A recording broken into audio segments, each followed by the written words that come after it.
I'm Dr. Wanda Figueroa, and I am the president and CEO of RiverValley Behavioral Health.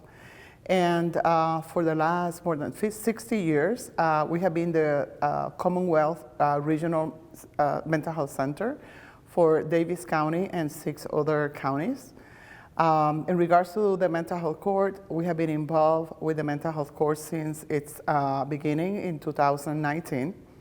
And what the mental health court does is to provide support services, behavioral health services, case management, housing, all kinds of community-based support services to assist people who have mental illness and have been in contact with the court system.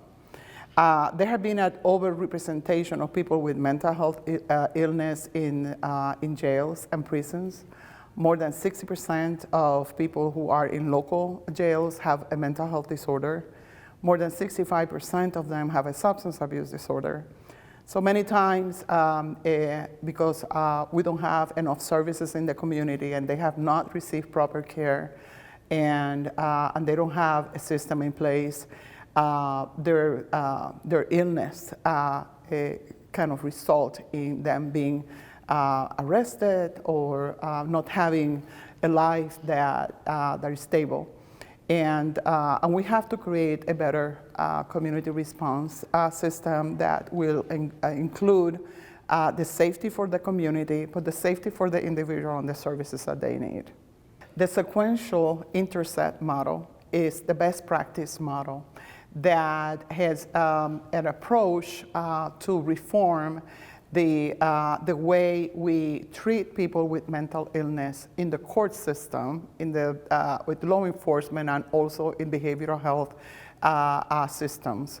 And what it does is that it combines efforts to prevent people with mental illness to have any kind of contact with law enforcement, meaning that they are stable, that they're doing well in the community, they are employed, they live with their families, their house, et cetera, et cetera. So the first thing is to prevent any involvement and any cost, any human cost and any financial cost to the local communities.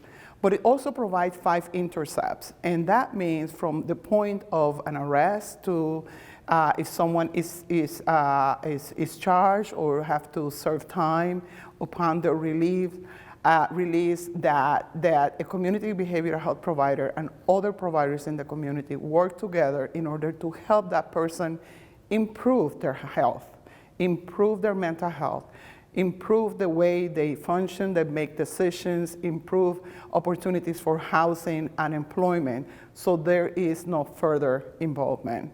And so by doing so, our community saves dollars, because every time that you incarcerate an individual, you are spending more than $60,000 a year.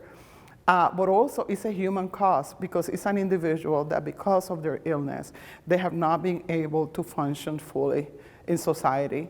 And with our support, they do well. And so the Intercept model identifies points and strategies that we can use in order to be effective in doing so. For example, one of them is having a mobile crisis, the 988, having a mental health mobile crisis that we have one of the few in the Commonwealth, having a crisis stabilization unit that will bring individuals for a forensic evaluation, and if they need medical attention, that they get that medical attention instead of being in jail and not getting the services they need and even getting worse. What we're doing through the Intercept model is reforming how we treat people with mental illness and how we can help them improve their health and how we can improve safety in the community and moving away resources that are so scarce in any community towards their stabilization. At RiverValley, we have embraced this model for the last 3 years. We have used that as a guiding star to develop services, to assess our services and see what are we doing that we can do better. We used to have, and we still have, a crisis line, and people call 988, and they have trained professionals that provide that support. But there's some individuals that need to be seen in person. because that will be the best scenario. Those are the people that sometimes the 911 is called, and law enforcement knock at their doors, and the families are devastated because it's an emotional crisis, but they have nowhere to go, they don't know what to do. Then our mobile crisis go with law enforcement, support them, or we go. We have decreased 60% the use of calls for mental health crisis.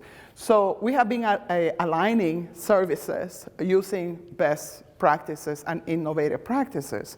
And we also apply for other grants that will support services that were not available in the community. We're going to be opening a cafe for individuals that are in recovery, that they have a social place, so they don't have to go to a bar and get drunk again and destroy the recovery that they worked so hard to build.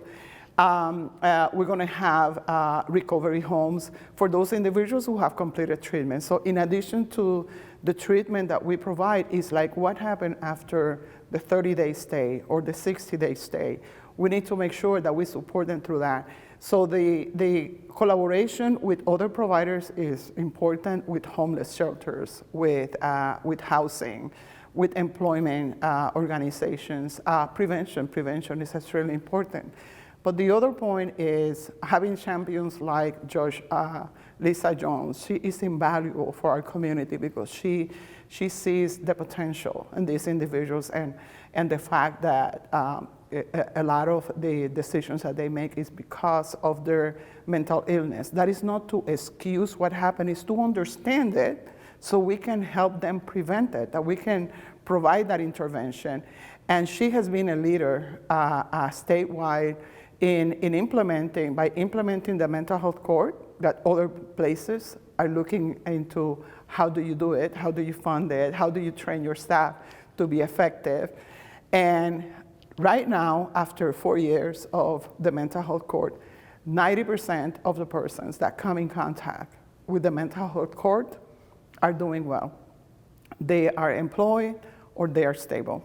And yesterday they have a graduation, and one of the speakers was one of the first ones that they helped almost 4 years ago. He's employed, he has a family, he has his own house, he purchased a house, and he has mentored those that came after him. So at any given time, they have 200 people that are part of the mental health court that are receiving daily, weekly services, and having someone that have gone through the experience can tell them, you can get better. Okay, life is not, doesn't end right now, and you should not be limiting yourself because of the circumstances that you have right now. So there is treatment available that can be adjusted if you stay the course, and support by individuals, not just at RiverValley and at the court, but other community providers.